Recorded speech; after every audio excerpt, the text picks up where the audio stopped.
Hello दोस्त, कैसे हैं आप लोग। स्वागत है हमारे चैनल एसएससी एग्ज़ाम 22 में।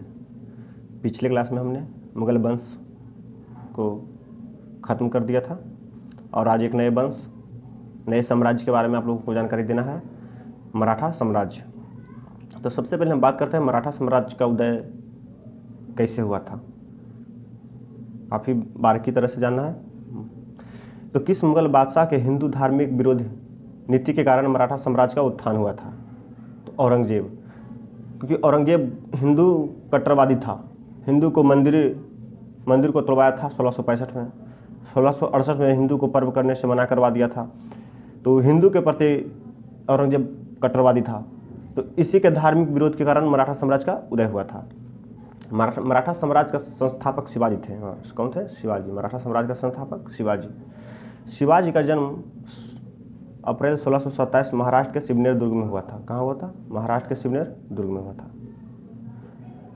माता का नाम जीजाबाई और पिता शाहजी भोसले थे। शिवाजी के पिताजी शाहजी भोसले पुणे के जागीरदार थे। अगर आपसे पूछा जाए कि शिवाजी के पिता शाहजी भोसले पुणे के क्या थे, तो जागीरदार थे। शिवाजी के आध्यात्मिक गुरु रामदास एवं राजनीतिक गुरु दादाजी कोंडदेव थे। तुकाबाई मोहिती के साथ शाहजी भोसले विवाह करके कहाँ नौकरी करने चले गए? तो बीजापुर। कहाँ? बीजापुर। शाहजी भोसले ने जब दूसरा शादी किया किसे? तुकाबाई मोहिती से, तो पुणे का जागीर जो था उन्होंने शिवाजी को सौंप दिया। कहाँ? शिवाजी को सौंप दिया और इन्होंने बीजापुर नौकरी करने के लिए चले गए।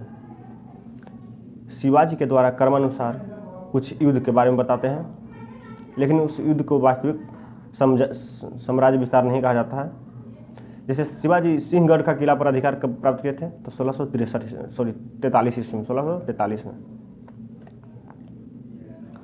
उसके बाद कोंढाना, उसके बाद रामगढ़ का किला, फिर तोरण का किला 1644 में हुआ था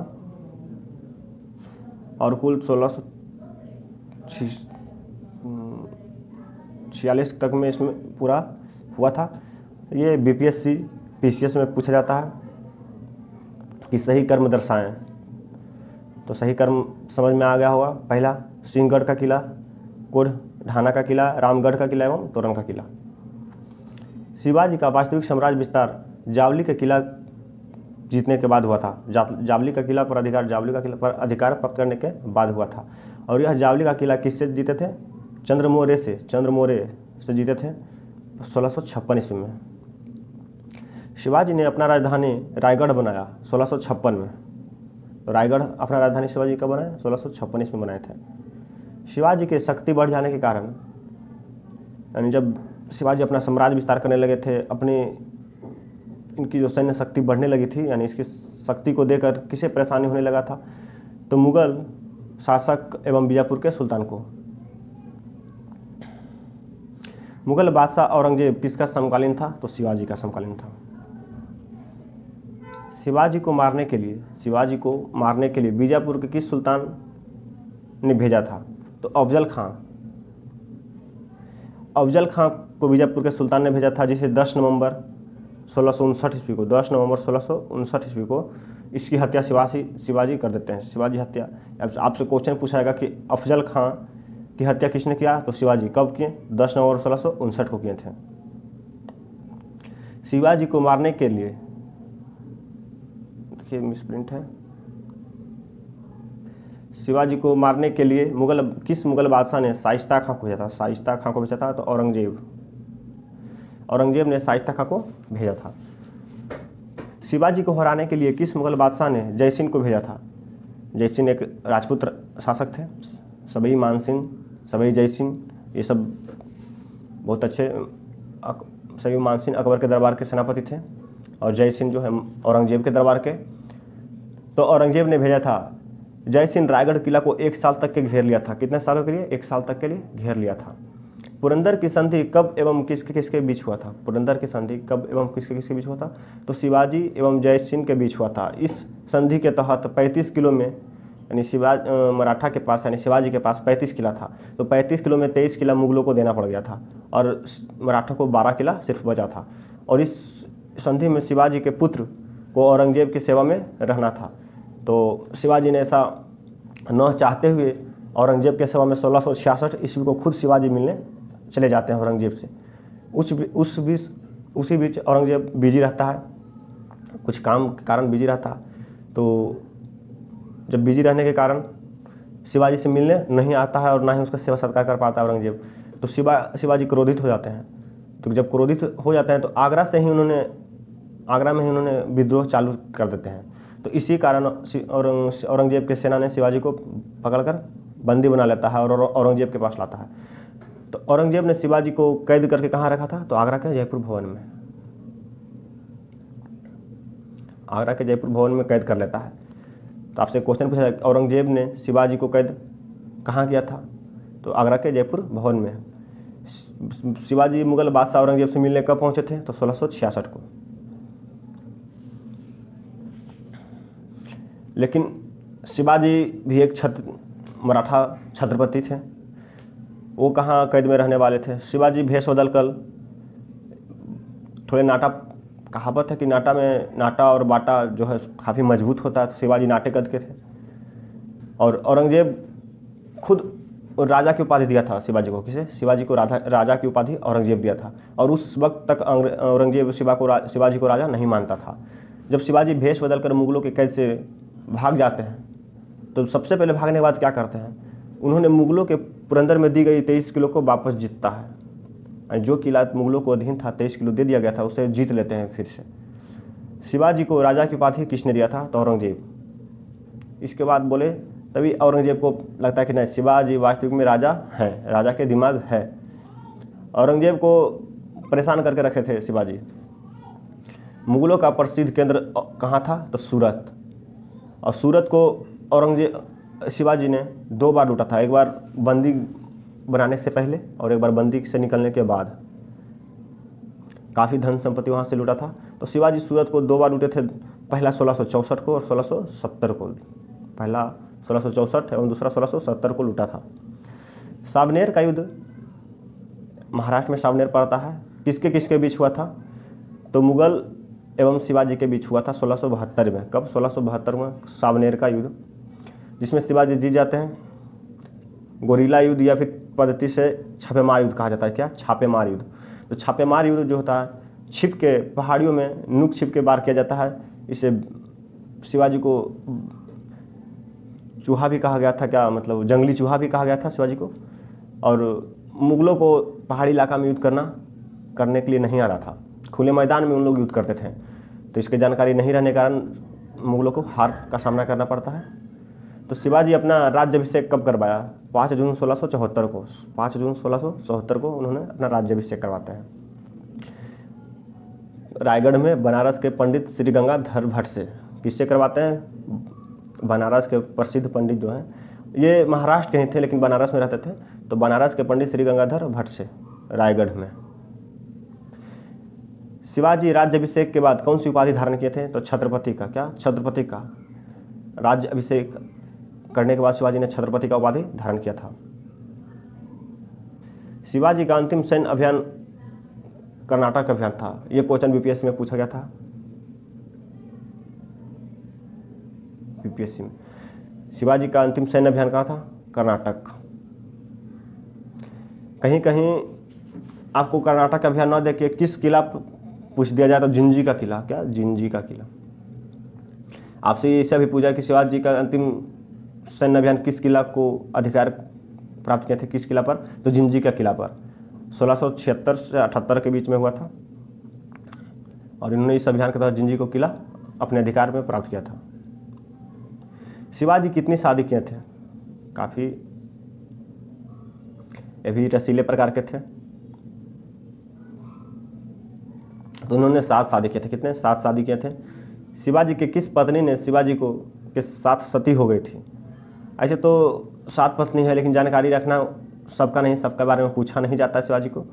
सिर्फ एक पत्नी के बारे में पूछा जाता है कि इन्होंने शिवाजी की मृत्यु के साथ सती हो गए थे। अपनी गोद में शिवाजी का सर लेकर, यानी जिंदा जिनको जल जाती है तो सती हो गई थी। तो पुतलीबाई नाम था। क्या? पुतलीबाई। 1680 यानी शिवाजी की मृत्यु 1680 ईस्वी में हो गया था। 53 वर्ष की आयु में शिवाजी का निधन हो जाता है। शिवाजी के शासनकाल में 8 सदस्य वाली मंत्री परिषद रहा जाता था, तो उसे अष्टप्रधान कहा जाता था। क्या? अष्टप्रधान। यानी शिवाजी के शासनकाल में 8 सदस्य वाली मंत्री परिषद को क्या कहा जाता था? अष्टप्रधान। तो सबसे पहले पेशवा, जो वहाँ का प्रधानमंत्री हुआ करता था, यानी सुमंत, विदेश मंत्री, बाहर से आना जाना, खोज खबर रखना। वाक्यानवीस गुप्तचर विभाग। क्या? गुप्तचर विभाग,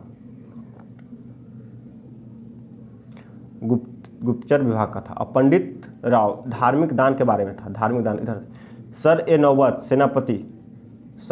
सेनापति। अमात्य क्या था? राजस्व मंत्री।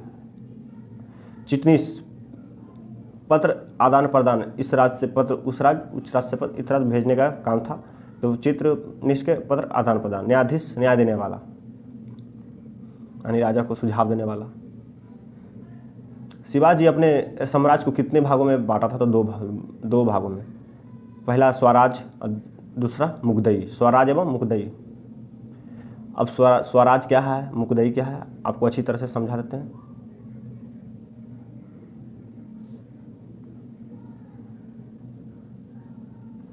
शिवाजी के अधिकार में आने वाला क्षेत्र वह स्वराज कहलाता था। क्या? स्वराज, जो कि शिवाजी के अधिकार क्षेत्र में था। और मुगलों एवं बीजापुर के अधिकार में क्षेत्र उसे मुगदई कहलाता था।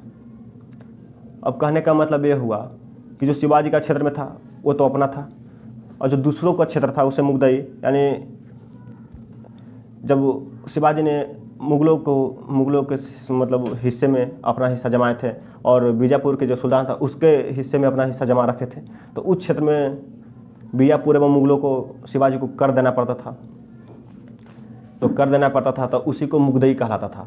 तो शिवाजी का जो क्षेत्र में था उसे क्या? स्वराज, एवं मुगलों एवं बीजापुर के अधिकार वाला क्षेत्र मुगदई कहलाता था। समझ में आ गया होगा। शिवाजी कितने प्रकार के कर लिया करते थे? 2 प्रकार के।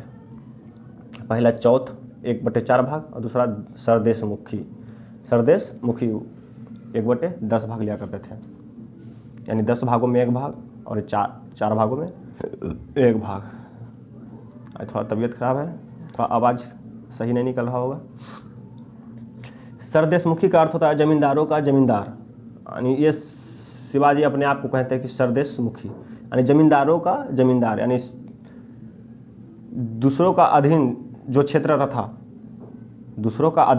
था उस पर शिवाजी का अधिकार था, तो समझो कि उसका जमींदारी है। तो जमींदारों का जमींदार कौन थे? शिवाजी थे, और ये अपने आप को कहे थे। शिवाजी का उत्तराधिकारी संभाजी 1680 से 1689 की ईस्वी तक के रहे थे।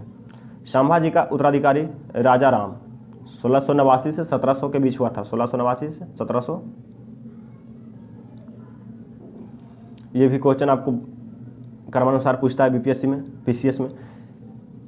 पसंदीदा क्वेश्चन है बीपीएससी पीसीएस का। 2 चैप्टर मराठा साम्राज्य एवं विजयनगर साम्राज्य, मान के चलिए इसका खरीदा हुआ चैप्टर है। तो शिवाजी का उत्तराधिकारी, संभाजी का उत्तराधिकारी राजा राम, उसके बाद शिवाजी द्वितीय का उत्तराधिकारी 1700 से 1707 शिवाजी शासन करते हैं, और उनका उत्तराधिकारी साहू जी होते हैं। साहू जी शासनकाल साहू जी का 1707 से 1749 ईस्वी तक रहता है। साहू जी का उत्तराधिकारी राजाराम द्वितीय 1749 से 1777 तक रहते हैं। इसके बाद पेशवा काल आ जाता है। इसका जो उत्तराधिकारी जो होता है, जो पेशवा काल में परिवर्तन हो जाता है, मराठा यहीं तक समाप्त हो जाता है। तो अष्टप्रधान को समाप्त कर छत्रपति ने क्या किया था?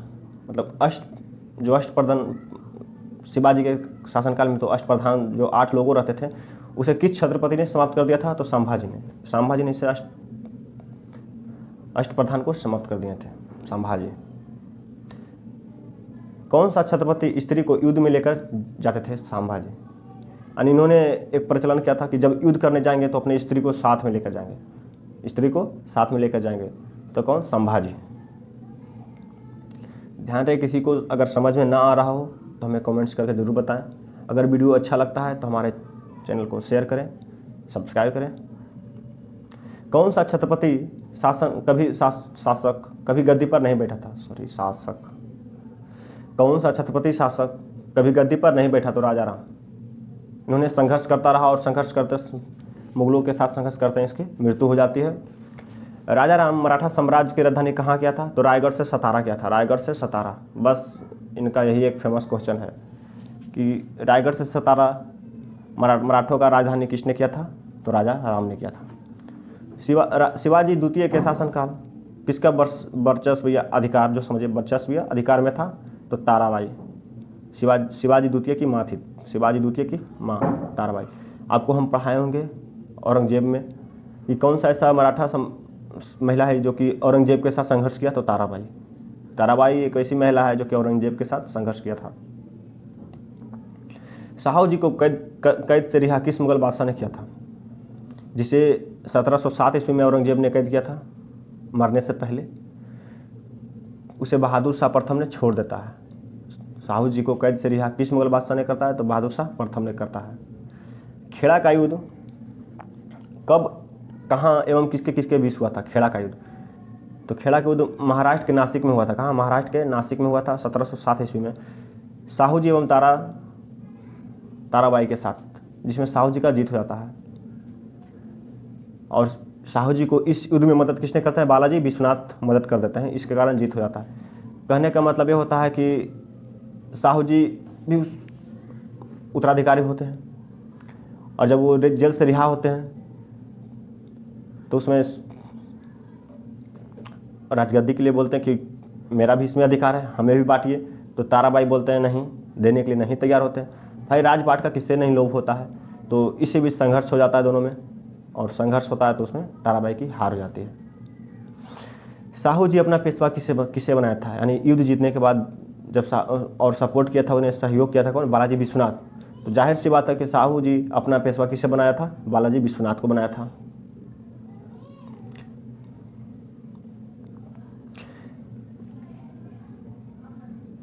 पानीपत की तीसरी लड़ाई किस छत्रपति के शासनकाल में हुआ था? तो राजाराम द्वितीय के हुआ था।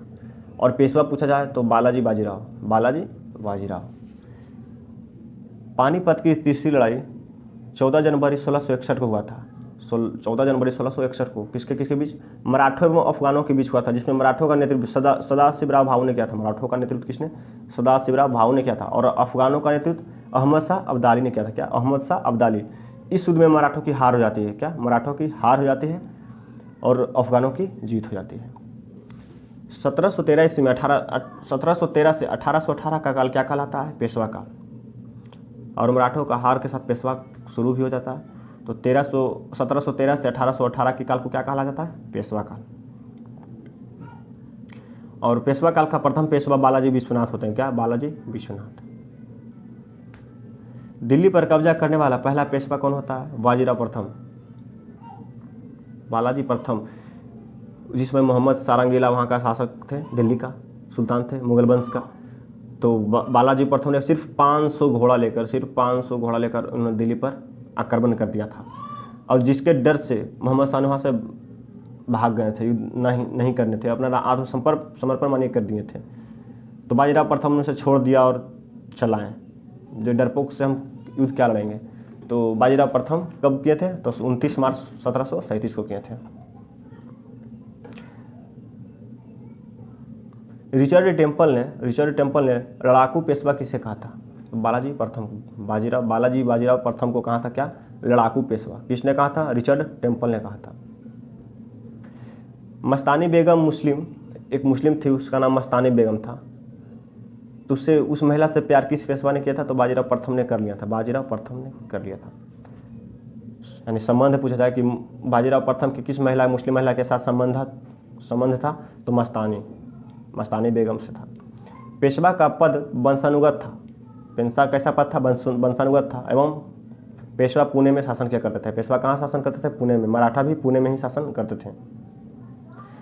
बालाजी विश्वनाथ का शासनकाल 1713 से 1320 तक का चला था। कितना? 1713 से 1320 तक का शासनकाल था बाजीराव विश्वनाथ का। बालाजी विश्वनाथ का उत्तराधिकारी बाजीराव प्रथम बने थे। कौन? बाजीराव प्रथम। इनका शासनकाल 1720 से 1740 तक चला था। 1720 से 1740 तक चला था। और इनकी मृत्यु 1740 ईस्वी में बाजीराव प्रथम की मृत्यु हो जाती है। छापामार युद्ध का प्रचलन शिवाजी ने किया था। कौन? शिवाजी ने किया था छापामार युद्ध का प्रचलन।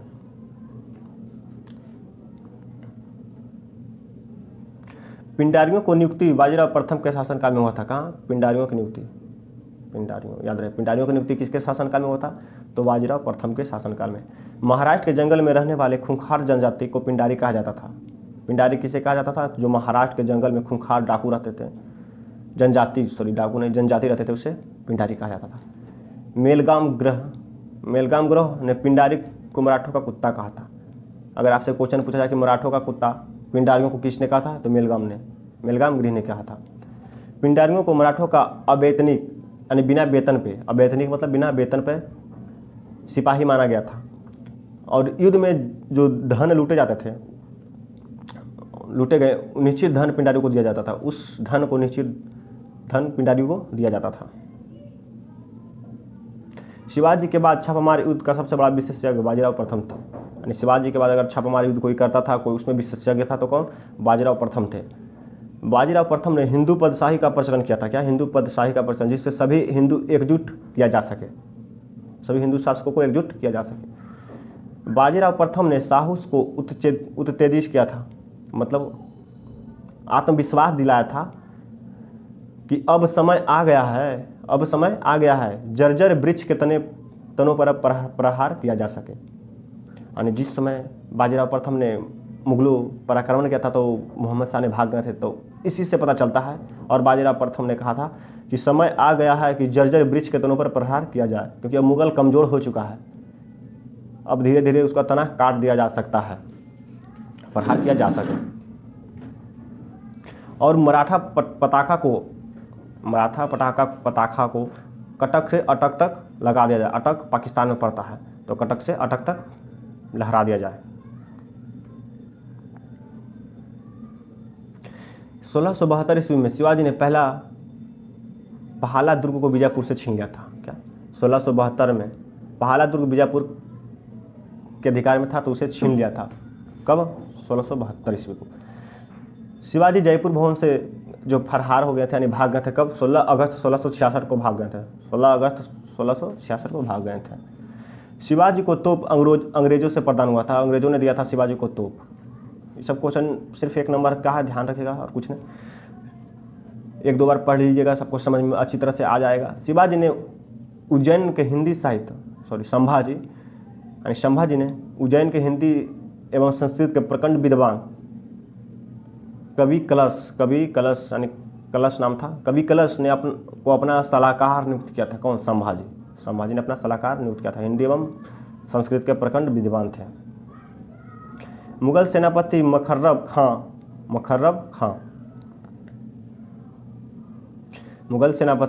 खां संगमेश्वर में छिपे संभाजी एवं कवि कलश को, यानी संभाजी और कलश उनके कवि जो थे, कहाँ छिपे थे?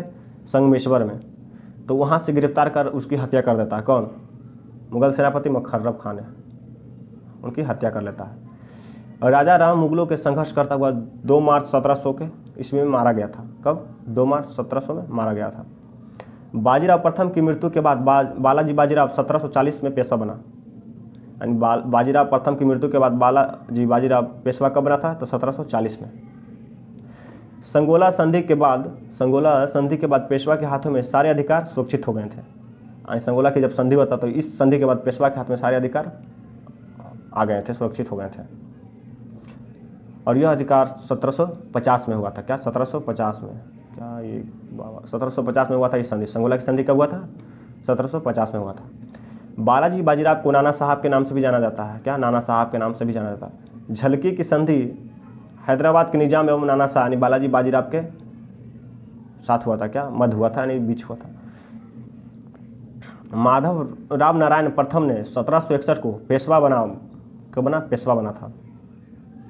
माधव राव नारायण ने प्रथम 1761 को पेशवा बना, और इन्होंने मराठा का खोई हुई प्रतिष्ठा को वापस लाने का प्रयास किया था। यानी मराठा के द्वारा जो भी गलत काम हुआ था, मतलब जो भी, कहने का मतलब इनका जो राज इधर उधर हुआ था, तो उसे उस प्रतिष्ठा को फिर से वापस लाने का प्रयास किया था। कौन? माधवराव नारायण प्रथम ने। कब? और पेशवा कब बने थे? 1761 को। माधव राव नारायण ने अंग्रेजों की पेंशन पर रह रहे मुगल बादशाह, जो मुगल बादशाह शाह आलम द्वितीय थे, शाह बहादुर शाह आलम द्वितीय थे, तो वह मुगलों को अंग्रेजों के पेंशन पर रह रहे थे, तो इसे पुनः दिल्ली की गद्दी पर बैठा दिया। क्या पुनः दिल्ली की गद्दी पर बैठाए थे? कौन? माधवराव नारायण ने। तो जब मुगलों को फिर से पुनः दिल्ली हासिल हो जाता है तो मुगलों अब मराठों का कर्जधारी बन जाता है, करधारी बन जाता है, और वह मुगलों मराठों को कर देना चालू कर देता है। पेशवा नारायण राव 1772 को 72-73 में इसके मृत्यु हो जाती है, यानी इसकी हत्या कर दिया जाता है, और इसके चाचा कौन? रघुनाथ राव ने कर देता है। यानी पेशवा नारायण राव को हत्या किसने करता है? तो चाचा रघुनाथ राव ने करता है। कब? 1772-73 ईस्वी में कर दिया जाता है। पेशवा माधव राव नारायण द्वितीय, यानी उसका पुत्र जो होता है पेशवा नारायण राव द्वितीय, की कम आयु के कारण मराठा साम्राज्य का देखरेख 12 सदस्यों की एक परिषद करती थी। यानी पेशवा नारायण राव जो थे, माधव नारायण राव, उसकी आयु कम होती है, जिसके कारण मराठा साम्राज्य में का देखरेख 12 सदस्यों की एक परिषद करती थी। उनमें से 12 सदस्यों में 2 महत्वपूर्ण सदस्य हुआ करते थे। उनका नाम, यानी कौन कौन जो सदस्य थे उनका? महादजी सिंधिया एवं नाना फडणवीस थे। कौन? महादजी सिंधिया एवं नाना फडणवीस थे।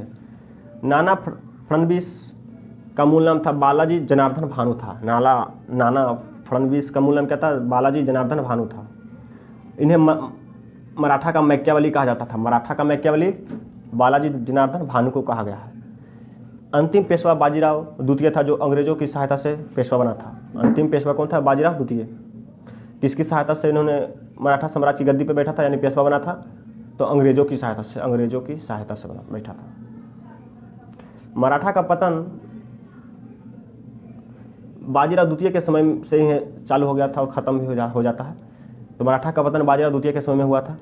पुरंदर की संधि, पहला पुरंदर की संधि 1776 के कंपनी के तहत होता है। 76 में ईस्ट इंडिया कंपनी जो होता है उसके तरफ रघुनाथ राव को समर्थन जो था, रघुनाथ राव जो किए थे, उन्हें वापस ले लेता है ईस्ट इंडिया कंपनी। और प्रथम आंग्ल मराठा युद्ध होता है। प्रथम आंग्ल मराठा युद्ध 1782 ईस्वी को 1782 ईस्वी में होता था। और यह जो युद्ध होता है वह सालबाई की संधि, सालबाई की संधि एवं के तरह खत्म होता है। सालबाई की संधि से प्रथम युद्ध मराठा आंग्ल युद्ध खत्म होता है। द्वितीय आंग्ल मराठा युद्ध 1803 से 1805 के बीच में होता है। क्या? 1803 से 1805 के बीच में होता है। इस युद्ध में भोसले एवं अंग्रेजों को चुनौती दी जाती है, यानी भोसले और अंग्रेजों को चुनौती दी जाती है। और यह युद्ध नागपुर में होता है। कहाँ? नागपुर में। और युद्ध के बाद एक संधि फिर होती है, देवगांव की संधि, और दूसरा युद्ध के बाद संधि होती है देवगांव की संधि। तो 7 सितंबर 1803 को होता है। कब? 7 सितंबर 1803 को इस संधि होता है, और इस संधि के साथ दूसरा युद्ध खत्म होता है।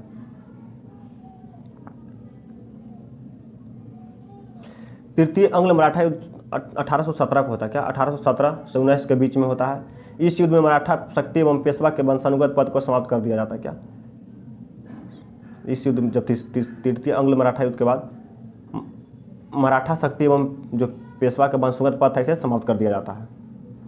किस युद्ध हारने के बाद पेशवा बाजीराव द्वितीय ने मेलकम के समीप अपना आत्मसमर्पण कर दिया था? तो कोरेगांव एवं अष्टी का युद्ध था। तो कोरेगांव एवं अष्टी का युद्ध हारने के बाद पेशवा बाजीराव द्वितीय ने मेलकम के समीप अपना आत्मसमर्पण कर दिया था। नोट: अंग्रेजों ने पेशवा के पद को समाप्त कर दिया था। किससे? अंग्रेजों ने पेशवा का पद समाप्त कर दिया था। अब बाजीराव द्वितीय को पुणे से हटाकर कानपुर के निकट बिठूर में भेज दिया था, और इसे जीवन दान देते हुए कानपुर के निकट एक बिठूर गांव था, वहाँ भेज देता है, और इसे पेंशन पर जीने के लिए भेज देता कि चलो अंग्रेजों के द्वारा कुछ पेंशन दिया जाएगा, उस पर तुम अपना जीना। और इसे 1853 में इसकी मृत्यु हो जाती है। कब? बाजीराव द्वितीय की मृत्यु कब होता है? 1853 में। आपको यहाँ से बीपीएससी लेवल तक बताया गया है, एक भी क्वेश्चन नहीं छूटेगा। अगर आप लोगों को अच्छा लगे तो हमारे चैनल को लाइक शेयर कमेंट जरूर करें। अच्छा लगे तो शेयर करें, सब्सक्राइब करें। जय हिंद, जय भारत।